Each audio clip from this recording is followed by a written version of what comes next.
अहो तुम्हाला कोणाचा तरी फोन आलाय बघा. कोण आहे? थांबा मी उचलते. Hello hello. हा कोण?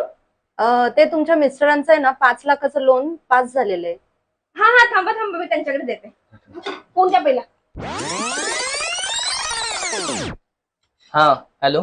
हॅलो. काय तुमचा फोन सारखा तुमच्या बायकोकडे असतो? तुम्ही उचलत जावा ना. हा हा हो बरोबर. आणि भेटायला कधी येणार? आज भेटायला बोलवते. जा ना मग लोनचं काम आहे ना, जा लगेच होईल. हा ठीक आहे, मी येतो आज तुमच्या ब्रांचला व्हिजिट करायला येतो. ठीक आहे. आणि येताना आहे ना मला तो 5,000चा ड्रेस घेऊन या. हा काय 5,000? काय? प्रोसेसिंग फी 5,000 रुपये हा मग द्या ना, 5 लाखाचं काम होते ना. पण नाहीत पैसे अहो माझ्याकडे. माझ्याकडे आहेत, मी देते तुम्हाला. बरं ठीक आहे, मला ते फुगल पे कर काय. हा करते. मी जातो, तुम्हाला फुगल पे कर आठवण. लवकर या. ठीक आहे, मी येतोय. मी ऑन द वे आहे, तुम्ही जाऊ नका तिथे थांबा. लवकर जा. हा हा. ठीक आहे ओके. या लवकर या हा, लवकर या.